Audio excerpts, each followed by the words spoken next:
Berikutnya kita akan bahas mengenai pernyataan output atau luaran, yaitu yang pertama yaitu cout. Ini dia bentuknya teman-teman ya. Ini cout. Ini dia pernyataan luarannya cout. Operator cout ini akan mengarahkan operan atau data yang di sebelah kanannya. Ini ya, data ini belajar algoritma pemrograman dengan C++ yang di dalam tanda petik 2 ini ya, diapit di sini, diarahkan ke cout dengan operator penyisipan atau peletakan, sehingga dia memberikan hasil berupa tampilan string tersebut ke layar ya teman-teman ya, setelah di-compile dan run. Baris cout ini merupakan sebuah pernyataan yang digunakan untuk menampilkan tulisan yang terletak pada sepasang tanda petik ganda ke layar. Ini dia. Ingat ya, pernyataan tadi diakhiri dengan tanda apa teman-teman? Titik koma ya teman-teman ya. Kemudian tulisan yang terletak pada petik ganda tersebut disebut namanya dengan string. Jadi tulisan belajar algoritma pemrograman dengan C++ ini dia disebut dengan string. Kemudian setiap pernyataan harus diakhiri dengan tanda titik koma ya. Ingat ya, setiap pernyataan harus diakhiri dengan tanda titik koma. Pengenal cout juga merupakan sebuah objek yang disediakan oleh C++ untuk mengarahkan data ke standar outputnya atau normalnya layar. Kemudian di sini ada tanda ya, lebih kecil di sini 2 kali, lebih kecil, lebih kecil. Ini merupakan operator yang disebut dengan operator penyisipan atau dia operator peletakan. Kemudian ada di sini kode tanda backslash. Ini merupakan pindah baris ya teman-teman ya. Atau dalam program kita bisa menggunakan nanti kode tanda lebih kecil 2 kali, kemudian endl titik koma. Ini pindah baris juga. Cuman perbedaannya kalau misalkan dia tanda backslash n ini dituliskan di antara tanda kutip 2-nya teman-teman ya. Ini dituliskan di dalam ini, di dalam tanda kutip 2 ini. Sementara kalau misalkan dia ndl, dia setelah tanda kutip 2-nya ya teman-teman ya. Ini dalam program seperti ini ya teman-teman ya. Contohnya ini dia. Kalau dia kan di dalam ini kita bisa menggunakan coding ini juga seperti ini, ndl. Nah seperti ini ya teman-teman ya, sama juga hasilnya. Enter dia ya, enter ya, sama hasilnya ya. Jadi bisa menggunakan tanda endl ini atau bisa menggunakan tanda backslash n pada kode program kita. Silakan teman-teman pilih ya yang memudahkan teman-teman. Jangan lupa kita klik file, save. Coba dijalankan lagi. Oke ya, tetap sama ya teman-teman ya. Selanjutnya kita akan bahas mengenai pernyataan keluaran, yaitu puts ya teman-teman ya. Ini dia perintah putsnya. Ini untuk menampilkan string ya, seperti layaknya cout juga. Penerapan atau implementasi dalam program seperti ini teman-teman. Misalkan kita ketik coding programnya, kita bikin komentar. Ini komentarnya perintah keluaran atau output menggunakan perintah puts. Jangan lupa titik koma teman-teman di sini di akhir kodenya. Kemudian untuk pindah baris kita bisa menggunakan perintah cout ndl titik koma enter. Ini ya perintah keluaran atau output menggunakan perintah puts. Coba kita jalankan, kita compile, execute, compile dan run.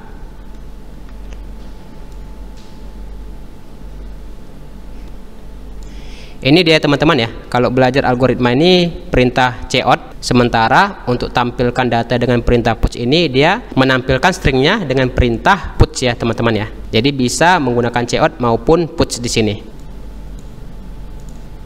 Ini dia kode programnya. Bisa teman-teman ketikkan ya teman-teman ya di text editor teman-teman masing-masing. Kemudian ada namanya pernyataan putchar ya teman-teman ya. Jadi pernyataan putchar ini berfungsi untuk menampilkan sebuah karakter di layar ya teman-teman ya. Selanjutnya dengan perintah putchar ini penampilan karakter tidak diakhiri dengan pindah baris atau istilahnya enter ya teman-teman ya. Namun untuk pindah baris kita dapat juga menggunakan notasi backslash n ya teman-teman ya untuk pindah baris. Kemudian untuk menggunakan fungsi putchar ini kita harus menyertakan yang namanya file header iostream ya teman-teman ya. Jadi kalau misalkan dia untuk input maupun output kita wajib menggunakan dia file header iostream teman-teman. Ini dia contohnya penggunaan putchar ini di sini. Kita akan ketikkan kodenya ya teman-teman ya di text editor kita. Kita ketikkan kodenya. Kita ketikkan di bawah sini, enter. Kita bikin komentarnya dulu.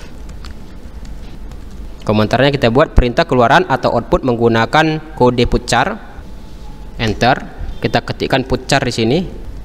Ini dia tanda kutip 1 ya. Di sini kita buat tanda kutipnya 1, nggak double. Misalkan nama saya, Huruf G di sini saya buat, jangan lupa titik koma. Kita ketikkan lagi.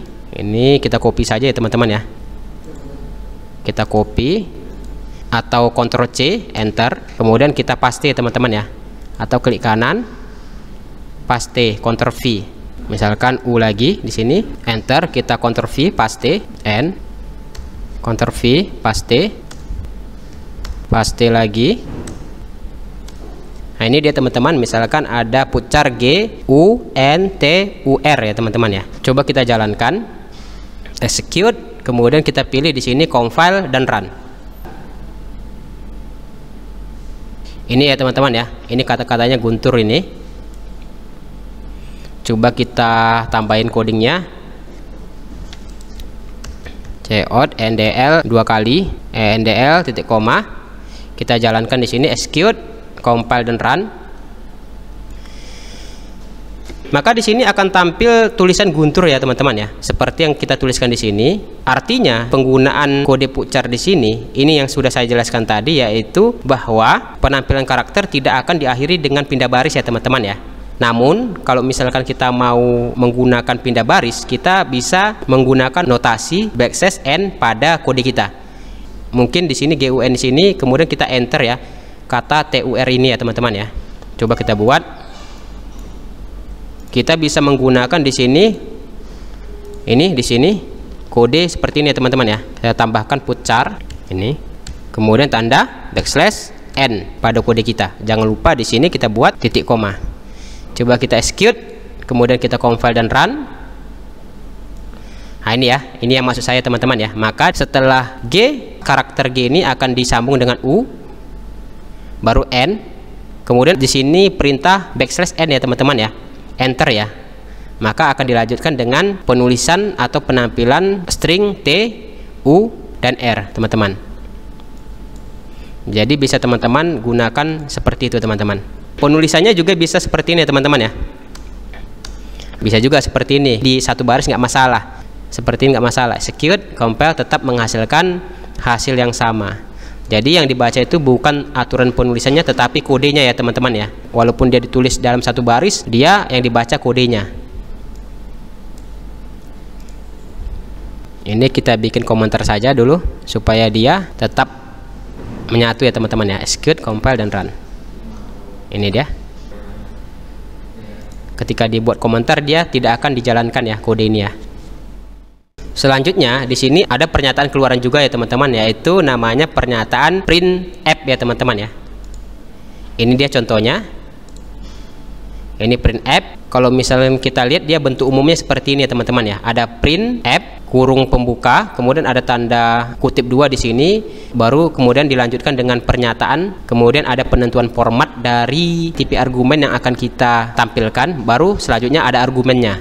Jangan lupa titik komanya. Oke, kita coba ya implementasinya ke dalam coding kita. Kita akan ngoding. Misalkan di sini ya, setelah ini, misalkan setelah ini enter, kita buat komentarnya perintah. Enter. Coba kita ataskan dulu. Misalkan kita beri ya tipe data ya, di sini int integer tipe datanya, kemudian kita beri nama variabel pertama nilai 1, kita beri nilainya 100. Untuk variabel selanjutnya kita beri namanya nilai 2, kemudian kita beri nilainya 80 ya, titik koma. Kemudian untuk variabel selanjutnya kita deklarasikan tipe datanya int, kemudian nama variabelnya jumlah, kita beri rumusnya atau prosesnya nilai 1 ditambah nilai 2, titik koma. Ini dia. Coba kita tampilkan dulu hasilnya dengan perintah printf teman-teman. Tanda kutip 2 di sini, kemudian kita ketikkan pernyataannya yaitu nilai 1, selanjutnya penentuan formatnya tanda persen %d ya, untuk integer ya teman-teman ya. Ini untuk integer. Kemudian di sini kita tuliskan argumennya atau nama variabelnya. Coba ini kita copy saja, Ctrl C, enter, Ctrl V atau paste. Kita rubah di sini misalkan nilai 2 dengan tipe datanya integer. Kemudian kita buat di sini nilai 2 ya teman-teman ya. Selanjutnya kita buat printf untuk jumlahnya, tanda kutip 2 backslash n, ini untuk enter ya teman-teman ya. Enter 2 kali kita bikin, enter supaya berjarak. Kemudian kita ketikkan di sini jumlah kedua nilai. Ini pernyataannya, kemudian penentuan formatnya, koma, kemudian argumennya yaitu jumlah. Jangan lupa dia titik koma ya teman-teman ya. Kemudian kita perintah cout endl, perintah enter 2 kali teman-teman ya. Ini dia sudah kita deklarasikan tipe datanya, nama variabel, nilainya, ada penentuan variabel input ya, ada nilai 1 dan nilai 2. Kemudian nilai 1 ini untuk ditampilkan nilainya ya. Begitu juga dengan nilai 2. Kemudian ada dia prosesnya ya, ditampilkan dia output atau keluaran dari prosesnya, yaitu jumlah di sini. Yaitu di sini jumlahnya sama dengan nilai 1 ditambah nilai 2, sehingga hasilnya ketika kita jalankan atau kita execute, kita compile dan run, maka tampilan seperti ini teman-teman. Ya, nilai 1 100, nilai 2 80 ya. Jumlah kedua nilai 180 teman-teman. Ini kita coba perbaiki ya teman-teman ya. Ini kita enter dulu di sini. Kita enter. Ini ada juga jaraknya di sini. Kita tidak gunakan spasi di sini ya. Misalkan di sini kita buat tanda \n supaya dia enter ya teman-teman ya. Ini kita hilangkan spasinya. Jangan lupa file, save, kita jalankan lagi, execute, kemudian kita pilih compile dan run. Nah ini dia teman-teman ya, maksudnya ya. Jadi nilai 1 dengan perintah printf ini dia akan ditampilkan ya, isi dari nilai yang ditampung di variabel nilai 1 di sini yaitu 100. Kemudian isi dari variabel yang kedua yaitu nilai 2 yaitu 80 ya. Berdasarkan nama variabel yang sudah diberikan, maka dia akan ditampilkan nilai yang diberikan kepadanya. Kemudian untuk jumlah, dia rumusnya jumlah sama dengan nilai 1 ditambah nilai 2, maka 100 tambah 80, maka ketika dia ditampilkan dengan perintah printf, maka jumlahnya akan menghasilkan 180 ya teman-teman ya. Itu dia bagaimana kita menggunakan perintah printf ya pada program kita teman-teman. Kita close dulu.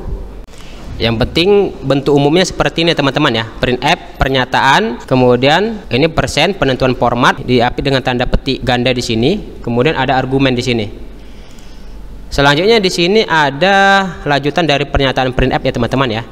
Ini adalah bentuk tabel, ini tipe datanya, kemudian penentuan format untuk printf di sini. Untuk integer dia penentuan formatnya ada %d ya. Ini untuk integer. Untuk floating point yang terdiri dari bentuk desimal, ini dia penentuan formatnya %f. Untuk bentuk berpangkat penentuan formatnya %e. Untuk bentuk desimal dan angka penentuan formatnya %g.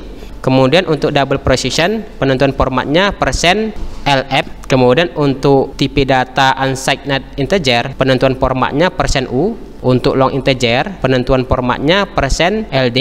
Untuk tipe data long unsigned integer penentuan formatnya %lu. Berikutnya untuk unsigned hexadecimal integer penentuan formatnya %x. Kemudian untuk unsigned octal integer penentuan formatnya %o. Untuk tipe data karakter penentuan formatnya %c. Terakhir untuk tipe data berupa string penentuan formatnya yaitu %s ya teman-teman ya. Ini dia penentuan format yang bisa kita gunakan jika kita menggunakan perintah print untuk menampilkan output atau keluaran kita pada program kita. Berikutnya kita akan bahas pernyataan sistem pause titik koma dan return 0 titik koma. Ini dia dalam program, ini sistem pause sama return 0. Jadi kode sistem pause ini untuk menampilkan kalimat press any key to continue ya pada program kita, dan juga berfungsi untuk memberi instruksi ataupun perintah untuk menghentikan proses eksekusi sampai programmer ataupun user menekan sembarang tombol ya teman-teman ya. Ini dia contohnya teman-teman ya. Ini tulisan ini ya, press any key to continue, tekan tombol apapun atau sembarang tombol untuk melanjut. Kemudian ada kode return 0. Ini merupakan pernyataan pengembalian ya teman-teman ya, untuk memberitahu kepada sistem operasi bahwa program telah berakhir secara normal dengan nilai 0, yang berarti dia tanpa kesalahan. Ini dia gambarnya teman-teman ya. Di sini akan timbul tulisan proses excited ya. Selanjutnya di sini sampai press any key to continue lagi. Ketika kita menekan sembarang tombol, maka akan ditampilkan tulisan seperti ini ya teman-teman ya, proses excited sampai press any key to continue. Selanjutnya ketika kita menekan sembarang tombol lagi, maka jendela eksekusi compile ini akan ditutup ya teman-teman ya. Seperti ini contohnya teman-teman, saya contohkan di program kita. Nah ini dia tadi perintahnya sistem pause sama return 0. Kita execute, compile dan run, maka dia akan menampilkan coding kita ya. Baru selanjutnya sesudah berakhir, sistem pause itu akan menampilkan kalimat press any key to continue ya. Tekan apapun, tekan tombol apapun atau sembarang untuk melanjut. Coba kita tekan sembarang tombol, misalkan tombol enter, maka dia akan tampil tulisan seperti ini, process excited after, ini ya, tergantung dari secondnya ya. Ini berbeda-beda nanti tampilannya, sampai tulisan press any key to continue lagi. Ini dia. Ketika kita tekan enter, return 0 inilah untuk mengembalikan nilai baliknya ya teman-teman ya, return 0 ini ya. Atau dia pernyataan untuk memberi kode keluar program. Kita tekan tombol sembarang lagi, maka jendela tadi langsung ditutup ya teman-teman ya. Itu contohnya tadi penjelasan sistem pause dan return 0. Kemudian kita akan bahas yaitu pernyataan sistem CLS ya, atau clear screen ya teman-teman ya. Jadi pernyataan sistem CLS ini digunakan untuk membersihkan layar ya teman-teman ya. Selanjutnya, jika menggunakan pernyataan sistem CLS ini titik koma, maka baris library stdlib.h perlu disertakan ya teman-teman ya. Ini dia. Tanda pagar hashtag include stdlib.h ini perlu disertakan. Implementasi dalam programnya seperti ini teman-teman. Nah ini dia penerapan sistem CLS titik koma, maka baris include ini, include stdlib.h ini wajib kita sertakan. Kalau nggak disertakan nanti preprocessor ini atau library header ini, maka program kita akan error ya teman-teman ya. Jadi wajib dia ya. Jadi ketika nanti dijalankan sistem CLS ini untuk membersihkan layar atau kode yang berada di atasnya teman-teman ya. Sementara kode yang setelahnya dia akan ditampilkan ya teman-teman ya. Seperti ini ya teman-teman ya. Kalimat belajar algoritma pemrograman dengan C++ ini dengan perintah cout ini tidak akan ditampilkan karena di bawahnya ada sistem CLS atau clear screen. Sementara yang di bawahnya dia akan tetap ditampilkan ya. Seperti ini teman-teman ya. Baris setelah kode sistem CLS akan ditampilkan. Ini dia perintahnya. Coba kita implementasikan dalam program kita. Ini coba kita ke atas, misalkan di sini ya teman-teman ya, enter, kita ketikkan sistem CLS titik koma, kemudian kita tambahkan kode cout, baris setelah kode sistem kita gunakan backslash ya teman-teman ya. Kita berikan enter ya, lagi enter endl supaya dia enter, pindah baris, kemudian endl lagi titik koma. Jadi tanda backslash ini gunanya supaya dia menampilkan tanda kutip ganda ini teman-teman ya. Jadi kalau misalkan nggak kita gunakan tanda backslash ini, maka dia dianggapnya seperti tanda kutip ganda seperti ini ya, awal sama akhir ya teman-teman ya. Jadi kita buat tanda backslash ya sebelumnya ya, untuk menampilkan tanda kutip dua ini atau kutip ganda ini pada layar kita ketika nanti di compile. Oke, coba kita jalankan, execute, kemudian kita pilih compile dan run. Nah, ini yang maksud saya teman-teman ya. Jadi baris belajar algoritma ini pemrograman dengan C++ ini sebelum kode CLS ini akan tidak ditampilkan teman-teman ya. Jadi dia akan menampilkan setelah kode sistem CLS titik koma ini. Nah ini dari sini ya teman-teman ya. Ini akan ditampilkan ya ke bawah ya. Nah seperti ini. Jadi baris yang di atasnya tidak akan ditampilkan. Itu dia penggunaan perintah sistem CLS titik koma pada C++.